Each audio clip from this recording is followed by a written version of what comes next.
nosso pastor Robson Júnior.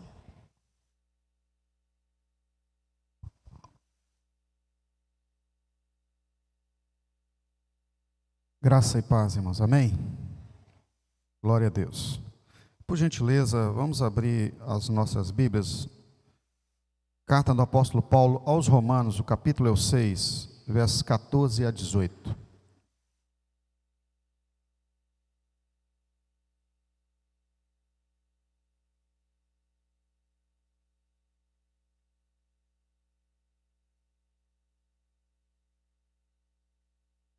Acharam?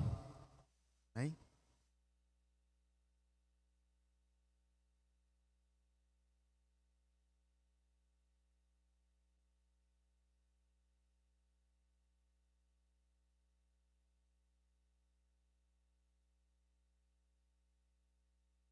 Diz assim: pois o pecado não os dominará, porque vocês não estão debaixo da lei, mas debaixo da graça. E então, vamos pecar porque não estamos debaixo da lei, mas debaixo da graça? De maneira nenhuma. Não sabem que quando vocês se oferecerem a alguém para obedecer como escravos, tornam-se escravos daquele a quem obedecem, escravos do pecado que leva à morte, ou da obediência que leva à justiça? Mas graças a Deus, porque embora vocês tenham sido escravos do pecado, passaram a obedecer de coração a forma de ensino que lhes foi transmitida. Vocês foram libertados do pecado e tornaram-se escravos da justiça. Amém. Podem sentar, por gentileza.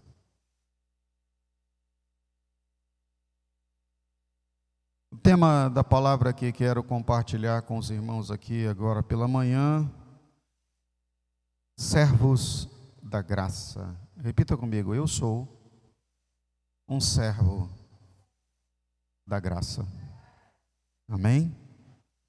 Acabamos de ver aqui, né, Paulo delineando aqui aos irmãos da cidade de Roma, da igreja que estava naquela cidade, chamando-lhes a atenção de que a graça, ela é libertadora, ela é plena, nos livra da lei do pecado, mas também nos traz a responsabilidade, a necessidade de nos submetermos às diretrizes e às normas da justiça divina. Então, não é porque somos libertos, ou seja, livres, é que nós podemos fazer o que quisermos. O livre tem responsabilidade, e a responsabilidade que nos cabe, queridos, é de sermos os filhos de Deus. E sendo os filhos de Deus, como Ele também é, nós somos limitados por nós mesmos em nossa decisão à justiça que é de Deus. Então, é pela palavra de Deus, em sua determinação de justiça, de honestidade, de honradez, de boas relações, não é, que nós nos pautamos, que mantemos as nossas redes de relacionamento e estamos limitados a servir a Deus dessa forma. Agora, ante a isso, eu quero trazer aqui para nós algumas implicações para que venhamos nessa manhã, tirarmos uma conclusão de como deve ser, então, a nossa vida como filhos de Deus, aqui como Paulo disse, escravos da justiça, nesse paradoxo de entendimento, liberdade e escravidão. Primeiro, nós precisamos entender que existe um trono, que é o trono da graça, e é a Ele que nós estamos submissos. Então abra sua Bíblia comigo, na carta aos Hebreus, o capítulo 4, verso 16, para que entendamos o que é esse trono, esse governo da graça. Interessante isso, né? É desse trono que parte aquilo que é a determinação para que venhamos viver e compartilhar a vida no Senhor. E precisamos decidir por estar sobre esse governo, porque em Cristo você foi tornado totalmente livre. Então é uma ação que nos cabe. Nós é que precisamos nos dirigir, nos aproximar e estar sobre esse domínio. Porque uma vez livre, você pode fazer o que você quiser, não é? E uma coisa que eu entendo pela graça de Deus, que nem Deus te obriga. Deus não nos obriga a nada. Ele nos trouxe a liberdade para estarmos plenamente livres mesmo. Só que é como aprendemos e devemos trazer a memória. Liberdade não significa libertinagem, ou seja, agradar os nossos desejos da carne. Ao contrário, somos livres para submeter os desejos, a nossa vida, ao critério, às ordens do Espírito Santo. E Ele está em nós, habita em nós, para nos socorrer, para nos ajudar, para nos nutrir e consolar. Então, vamos ver o que fala o verso 4, verso 16 do capítulo 4 da carta aos Hebreus. Assim, aproximemo-nos do trono da graça com toda a confiança, a fim de recebermos misericórdia e encontrarmos graça que nos ajude no momento da necessidade.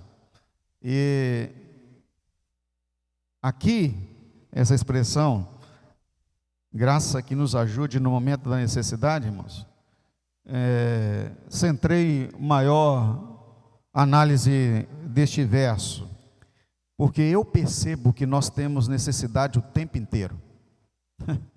Nós somos plenamente necessitados de cuidado, necessitados de amparo, necessitados de acolhimento, necessitados de segurança, de proteção, no sentido de nada vir contra nós e a nossa família. E aí a palavra de Deus também nos dá a segurança, e um salmo muito conhecido deixa isso bem claro, o Salmo 91, que diz que aquele que habita no esconderijo do Altíssimo, a sombra desse, ou do onipotente, é que ele descansa.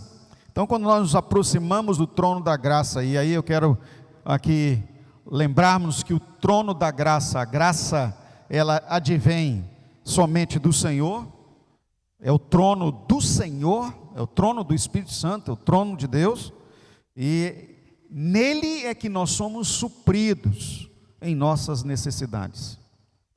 Corremos o risco de achar que as nossas necessidades serão supridas de outras maneiras. Por exemplo, muito risco corremos quando achamos que as nossas necessidades básicas elas são supridas por maior provisão financeira, por exemplo. E aí corremos, e muitos correm atrás de provisão financeira e investe grande parte da sua vida e os melhores tempos de sua vida somente na carreira e no trabalho.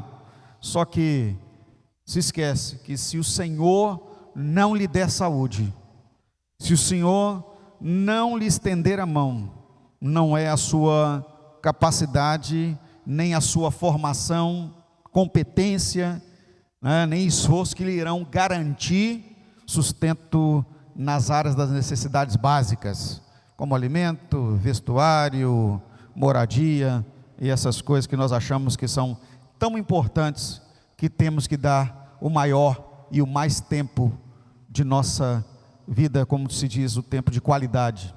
Não é verdade, queridos? Precisamos mudar essa forma, pois é ao trono da graça que nós precisamos destinar o maior e o mais qualificado tempo de nossa existência. não é? Porque muitos acham que tempo é dinheiro, mas na realidade tempo é vida, e vida que não volta, não é isso? Então, enquanto nós estamos aqui nesse tempo físico, o melhor tempo e a maior qualidade, nós temos que dedicar em nos aproximar, como o apóstolo diz aqui na sua carta escrita aos Hebreus, ao trono da graça. Quando nos aproximamos, todas as necessidades são supridas. Mateus 6,33 também reforça essa garantia. Mas buscar em primeiro lugar o reino de Deus e a sua justiça, e as demais coisas lhe serão acrescentadas. Tem necessidades para serem supridas? Temos. Quem não tem?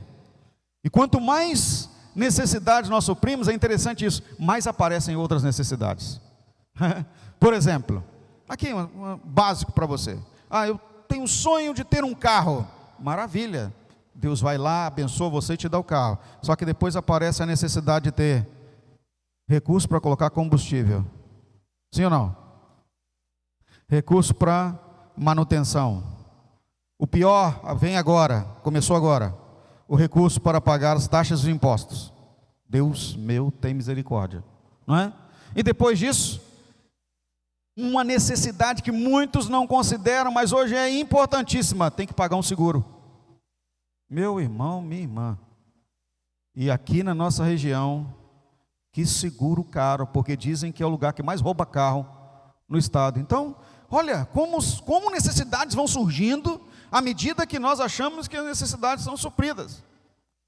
Um dia desse eu encontrei com uma pessoa e falou assim: não, eu vendi meu carro. Mas como assim? Vendi, não quero mais saber de ter carro não. Mas é uma pessoa até que tem condições de ter um carro. E como que você vai fazer então? Agora só ando de aplicativo. Tem aplicativo isso, aplicativo. Foi me dando lá, tem uma lista de aplicativos que eu nem sabia que tinha, né? Carros aí até de executivo. E aí ele foi lá dando as razões dele lá, e eu só pensando aqui comigo, mas tem outro problema. Eu tenho a necessidade de, quando chamar um carro, ele tem que estar aqui em 2, 3 segundos. E aí, como é que vai? Então cada um tem a sua necessidade, não é? Não dá para ficar esperando 20, 30 minutos para um carro de aplicativo chegar, pelo menos na minha área. Mas aí tem gente que tem as suas necessidades. E gente, necessidades vão acontecendo, não é? Cada hora que passa, nós vamos vendo as necessidades acontecendo na área financeira, e as coisas apertam. Mas eu quero dizer para você, nossas necessidades 100% só são supridas no Senhor. Então, é no trono. Diga à pessoa que está ao seu lado assim, ó: corra para o trono. Tá? Esse trono aqui é o trono de Deus, tá, gente? Corra para o trono. Bom, então essa é a primeira implicação. Nós somos governados sobre o trono da graça e precisamos nos submeter e nos aproximar em investimento. Ou seja, o melhor tempo, melhor esforço, qualidade, para que possamos nos aproximar. Agora vamos à carta do apóstolo Paulo aos Romanos, o capítulo 11, verso 6. É um texto bastante conhecido, mas eu quero trazer aqui uma implicação. E uma vez nós estamos sobre o governo da graça, a serviço da graça, nós temos que entender esse contraponto entre serviço e liberdade. Em outras palavras, ser servo e ser livre. Como é isso? Diz assim o texto: e se é pela graça, está falando da salvação, já não é mais pelas obras. Se fosse, a graça já não seria graça. Vamos entender isso. Lamentavelmente, queridos, esse entendimento desse paradoxo entre estarmos ativos na obra de Deus e aprovação divina confunde a mente das pessoas, de tal forma até que estar servindo na obra de Deus é como se fosse a garantia do recebimento da chave de entrar no reino. Não é bem assim.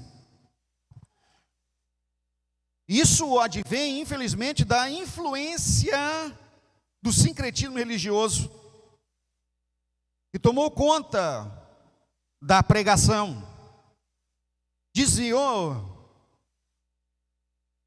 o cerne do valor e do significado do que é a salvação pela graça mediante a justiça de Deus. Nós somos salvos não porque merecemos, nós somos salvos porque Deus decidiu nos salvar, derramando o seu próprio sangue por meio de Cristo na cruz. O enviado de Deus, ungido para salvar, o Emanuel, ele veio e aplicou em si mesmo a expiação e a aniquilação do significado e das consequências do pecado sobre nossa vida. Porque o próprio Deus determinou que o pecado ele é aniquilado por derramamento de sangue. E uma vez indo à cruz e tomando a forma do homem, que só pelo homem se poderia resolver o problema do pecado, e que o homem mesmo em si não tinha e não tem a condição de resolvê-lo, o próprio Deus se tornou homem e derramou-se na cruz, se tornando maldito. Um dia alguém me perguntou assim, mas por que a cruz? Porque a cruz é um instrumento de morte humano que significa maldição. É morto na cruz o maldito. E a própria Escrituras traz que maldito é todo aquele que for pendurado no madeiro. O maldito é aquele que está permeado de maldição, e o pecado é que traz a maldição. Então foi necessário que o Cristo fosse pendurado no madeiro, numa cruz, para que a maldição de todos estivesse nele. O próprio Deus, para varrer, para extirpar, para expiar totalmente o pecado de toda a humanidade. Aqui agora, a cabeça de muitas pessoas se funde. Cristo expia e expiou o pecado do estuprador ao assassino, do mentiroso ao promovedor de fake news. Em Cristo, todos os pecados estão expiados. Todo ser humano é livre da consequência do pecado. A única condição que cerceia a essa grande benéfice divina, que é a bênção plena, em contraponto à maldição que Cristo carregou todo na cruz, é que o homem reconheça simplesmente que Cristo é seu Senhor e seu Salvador, e com a sua boca confesse. Se com a tua boca confessares a Cristo como Senhor, crendo em seu coração, está livre, está salvo. Imagina isso. Só que, uma vez que eu confesso com a minha boca que Cristo é meu Senhor e meu Salvador, eu trago para mim as responsabilidades da graça. Não quer dizer que as responsabilidades salvam. O que salvou e o que continua salvando é o sangue de Jesus que foi derramado lá na cruz, que nos livra do pecado. 1 João capítulo 1, versículo 7. Se andarmos na luz, olha a responsabilidade, como Ele na luz está, nós mantemos comunhão uns com os outros, e aí vem, e o sangue de Jesus Cristo, o seu Filho, nos purifica de todo, repita comigo, 100% do pecado. Mas a graça, ela tem as responsabilidades, as condicionantes. Eu vivo na graça com a responsabilidade que ela atrai. E aqui Paulo fala à igreja de Roma que a responsabilidade não salva. A responsabilidade, ela é exigência de permanência. Porque a minha graça, e nós vamos dizer que a minha graça tem a sua graça, tem a graça de cada um, que foi distribuída, ela me garante a caminhada na salvação. Mas enquanto eu estou caminhando salvo, liberto, não é? Agora revestido de liberdade para tomar as decisões, e ainda ser dirigido e nutrido no Espírito Santo para cumprir com as responsabilidades, eu estou livre também para decidir não querer mais. E eu decido não querer mais quando eu volto atrás. Eu volto ao pecado. Eu deixo que a velha criatura, o velho homem, dite as regras. Me tire o senso de responsabilidade. Eu quebro a consciência da justiça e decido viver a vida no pecado para satisfazer a minha carne. Essa luta agora que nós temos, da responsabilidade para a mantença no caminho da justiça. Agora, isso não tem nada a ver com obras. É isso que Paulo está dizendo. Tem gente que confunde. Não, mas é porque eu ajudo o pobre, eu socorro a viúva, eu amparo o necessitado na rua, eu dou esmola, eu sou ativo nas minhas ações de benefício com aqueles que, por exemplo, são acometidos de catástrofes. Eu não roubo, eu não faço mal para as pessoas, eu ajo em honestidade, e às vezes até mais do que isso, eu toco na igreja, eu ministro no altar, eu ensino crianças, eu ministro no piano e por aí vai. Lavo a igreja, limpo o banheiro, sirvo café, não é? Invisto até na vida e honra a minha liderança. Tudo isso não salva. Isso é nossa obrigação como filhos de Deus. Olha a diferença grandiosa nesse negócio. E muita gente entra em parafuso. Não, para eu ser salvo, eu não posso pecar aqui, não posso fazer isso. Não, salvo você já é. Agora você tem a responsabilidade de se manter no caminho da justiça. E isso são suas decisões. Estão entendendo ou não, irmãos? As obras, elas nos qualificam como mais necessários no reino. Olha isso interessante. Quanto mais estou dado às obras no reino de Deus, mais necessário eu sou na causa. Porque o Senhor conta com aqueles que estão dispostos a darem a sua própria vida pela causa. Por isso que quando nós nos rendemos ao Senhor, Senhor, já não vivo mais eu, como Paulo diz lá em Gálatas capítulo 2, verso 20, eu estou crucificado e não vivo mais eu, mas o Senhor vive em mim. Ele está dizendo, olha, eu estou disposto a morrer pela causa, tudo a fazer pela causa. Qual é a causa? Levar o maior número de pessoas à graça de Deus, ao trono da graça. Esse é o nosso papel, de fazer discípulos, e de, portanto, de fazer discípulos de todas as nações. Nós somos os discípulos da graça. É uma outra mensagem daqui para frente que nós vamos compartilhar. Estão entendendo esse paradoxo, queridos? As obras, elas me são necessárias para que o reino de Deus possa crescer e permanecer e avançar, e eu, como submisso ao trono da graça, nutrido pelo Espírito, orientado por Ele, exerço as obras, mas elas são apenas atividades, serviços inerentes, ministério inerente ao Filho de Deus, ao que está sobre o trono da graça. Agora entra outro probleminha aqui para aclarar.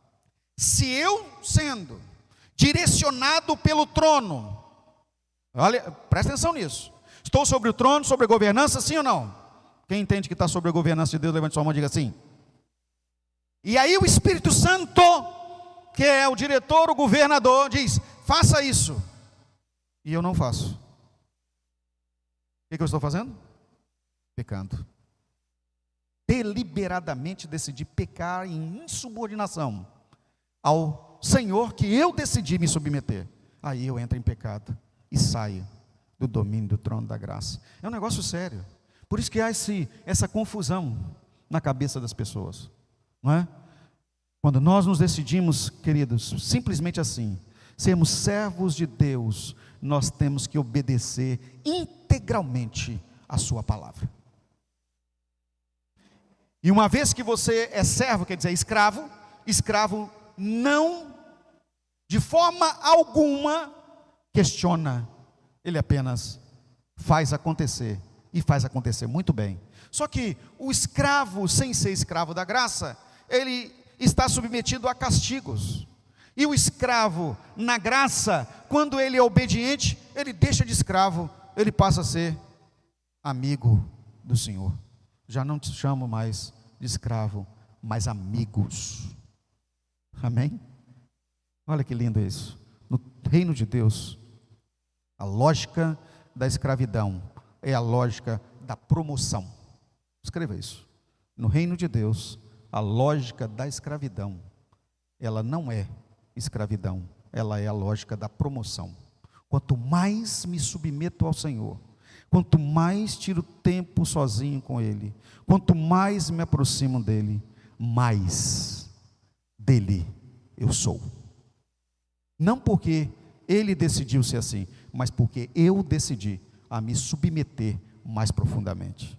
E quanto mais profundamente me submeto, mais relacionamento eu alcanço com Ele, intimidade.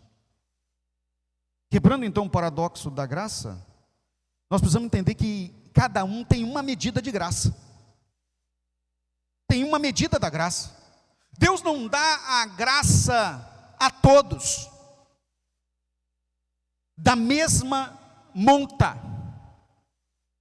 Só que nós vamos aprender aqui uma coisa, que a graça que Deus nos dá,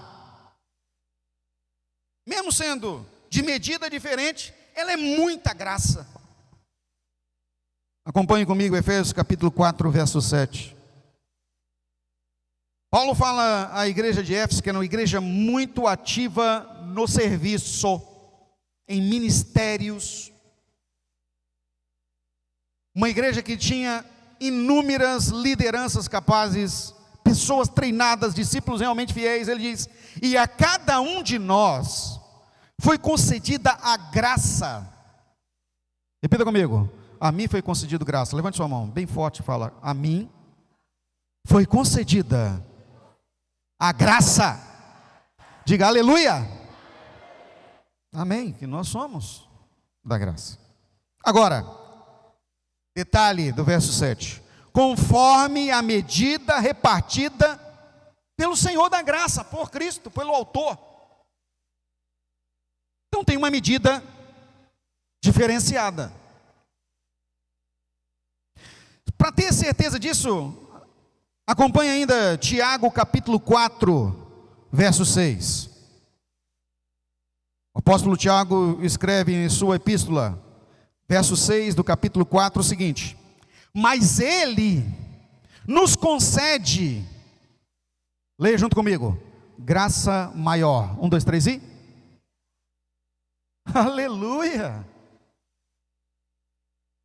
Graça maior. E você vai entender por que isso. Por isso diz a Escritura: Deus se opõe aos orgulhosos, mas concede graça aos humildes. Existe uma medida de graça repartida pelo Senhor, e a nossa é a graça maior. Não é que existe uma graça maior para A ou B, para a Aline e para o Jorge. Não. Existe uma graça maior ante a todos os seres humanos, para nós. Por que nós temos a graça maior? A graça maior, queridos, é uma ação maravilhosa de Deus, que nos permitiu, no Espírito, sermos tocados para entender que nós não somos ninguém, nós precisamos dEle. Muitas são as pessoas que são alcançadas pela graça, elas recebem de Deus a graça, mas não alcança, não tem a medida maior. A medida maior é o que nos concedeu a oportunidade, a condição, queridos, de nos render ao governo de Deus. O rendido ao Senhor, o humilde, aquele que entendeu que ele precisa descer, que ele não é nada sem o Senhor, é a graça maior. Agora, somos dele, somos no Senhor alguma coisa, porque sem Ele nós não somos nada, e enquanto estamos nele ainda reconhecemos que só estamos em algum lugar porque Ele nos levou e continuará a nos levar. É a graça dos humildes, o reconhecimento de quem é o Senhor. Se você recebeu essa medida maior, você é um privilegiado, é uma privilegiada. Você não abre mão de que o essencial, o mais importante, o suprassumo das coisas é do Senhor. E se alguma coisa está acontecendo na sua vida, você entende, é porque foi Ele que promoveu, foi Ele que abriu a porta, foi Ele quem permitiu. Eu estava falando isso exatamente para uma pessoa. Deus vai permitir, Ele vai fazer, se Ele tiver propósito na sua vida nisso, se Ele quiser.